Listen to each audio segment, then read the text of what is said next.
මේ මොන විකාරයක්ද? බහින මගේ වාහනේ මිමිට. මගේ ළමෙක්ටත් මම වාහනේට අත තියන්නේ නැහැ. ලැජ්ජ නැද්ද මිනිස්සු? ඕ මගේ වාහනේ ඉවරයි. ටයරකටත් කකුල තියනද කොහෙද?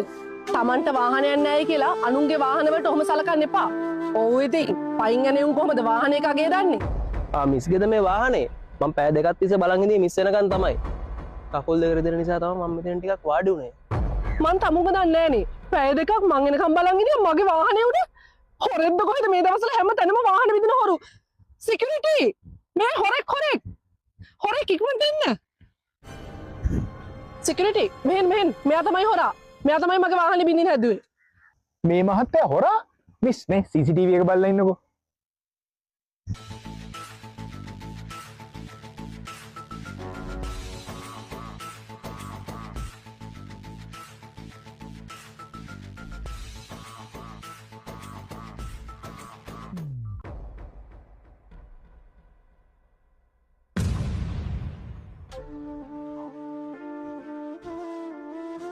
සර් අනේ මට සමා වෙන්න.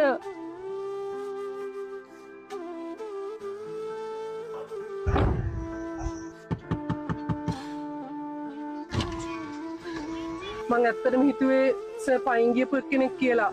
අනේ මට සමා වෙන්න සර්.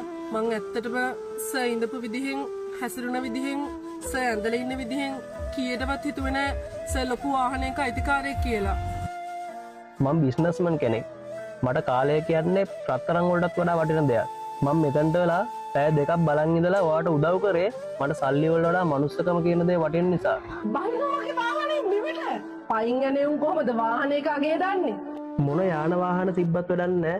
පපුවේ මනුස්සකම නැත්තම් ඒ මනුස්සයා පෝසත් මනුස්සයෙක් නෙමෙයි දුප්පතෙක්.